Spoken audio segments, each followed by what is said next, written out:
by making a little change in your lifestyle, you won't be tired throughout the day, and you'll decrease your chance of having a heart attack by 27%. Well, that one thing is eating breakfast. I have skipped breakfast many times and have felt the horrible effects of it throughout the day. I did some research and I discovered why eating breakfast is so beneficial. By the end of my speech, I hope you'll be a strong believer in eating breakfast because it gives you many health benefits. It helps you save money and gives you plenty of energy throughout the day. Eating breakfast is such an easy task that so many college students miss out on. But do they realize that when they walk away from making a simple meal, they raise their chances of having lower academic grades, lower concentration, and an unbalanced weight? The first reason why eating breakfast is so important is that it lowers your chance of having type 2 diabetes. According to Live Science, women who don't eat breakfast on an average of 0 to 6 times a week have a higher chance of getting type 2 diabetes than women who do eat breakfast. According to diabetes.org, research showed that what people eat plays a major role in at their risk of having type 2 diabetes. Breakfast is the most important meal of the day, whether people choose to believe that or not. By consuming some sort of food product, hopefully something that is on the healthier side, it will give people the enough energy to have throughout the day. And that is according to web.md. Studies have concluded that adults who eat breakfast and consume cereals that are high in fibers will have a lower chance of an unbalanced weight. In adolescence, when someone at this age skips a meal, just because they don't have enough time on their hands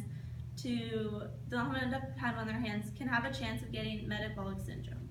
If that scares you, it should, because what I'm about to tell you are some of the risks that will come from getting this. These are some of the risks that will come running away when you think, oh yeah, that's okay if I skip breakfast today. It can't affect me that much, right? The first one is high triglycerol level. Triglycerol is a type of fat that is found in your blood. And with this, you're going to have to be on some sort of type of medication. The second one is low HDL cholesterol. Again, you're going to be on more medication. HDL cholesterol is a type of cholesterol that removes unwanted cholesterol from your arteries. Your third one is high blood sugar levels. And this is where type 2 diabetes comes into play. Again, you're going to be on some sort of medication that you're going to have to take throughout the day. And then for the women who are worried about their figure, you're going to have a large waistline. You're going to have excessive fat in your stomach and your ribs. So if a simple way to prevent this is by eating breakfast, I think it would be a wise decision for us to do that, don't you think? I don't know about you, but I don't want to spend a majority of my day having to plan out what type of medications I have to take just because I missed out on eating my cereal in the morning. Remember when you were little and your mom would tell you to come down because breakfast was ready, and then there was just a couple of those mornings that you just weren't feeling it, so you passed it out, so you just let it go to waste? Well, because of your stubbornness to not eat breakfast that one morning, you just raised your chances of getting a heart disease that could potentially change your life forever. So to recap, I just spoke on how skipping breakfast really does take a toll on our bodies, whether we notice it or not, and the huge effects it can have on our lives. But now I want to talk about how breakfast affects a student's academic performance. Eating breakfast can improve your grades, and according to the Division of Natural Science at Blaine College, data revealed that 65.5% out of 72.7% said that the people that claimed to eat breakfast received a C or better on the test. So here are the results. 188 students total made an A on the test.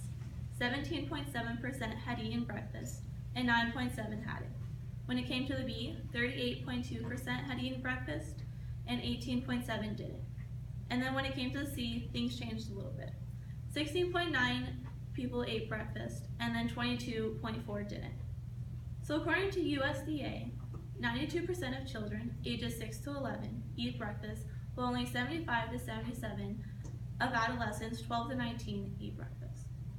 So I know that the majority of this class probably skips out on breakfast maybe once or twice per week because you either have a morning class and you just don't have enough time in the morning to make breakfast, or you were up all night studying for your big midterm and you snooze your alarm and sleep in an extra 15 minutes that could have been used to grab something from Pause and Go. Well, whatever your excuses are, it's time to break your old habits and do what is best for your health. So what's the next step, you may ask? Well, it's simple. All you have to do is plan ahead. Growing up for many of you here today, there was no worry about if you were going to eat breakfast in the morning because either your parents would have it or it'd be easy for you to get it on the go. But just because we're all in a different routine now than we were when we were children doesn't mean that we should completely let go of this old habit, just because we are so lazy. According to Live Strong, it is a known fact that so many college students are skipping out on breakfast because they're constantly in a rush. Personally, I have a 7 a.m. class and I don't have enough energy or time to make breakfast in the morning. But here are some easy sources of carbohydrates that are especially good for us teens, that can be easily made the night before or can be taken on the go. Things like granola bars, dried fruit, fresh fruit, oatmeal, these can all be made before you go to class.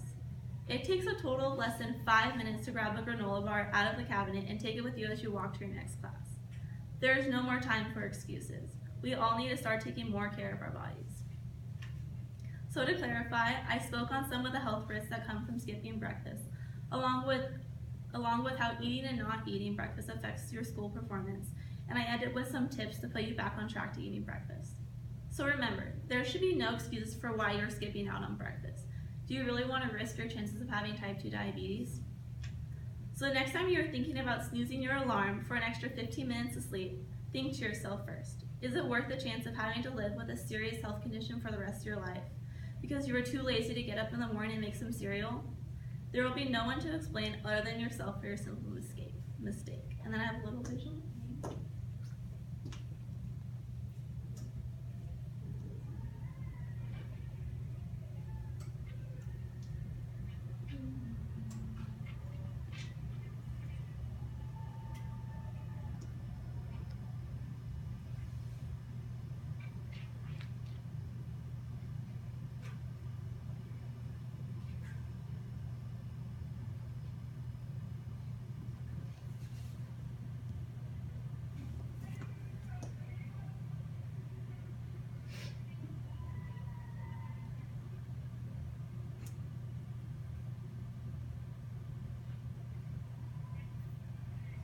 So it says eating breakfast and crave less all day.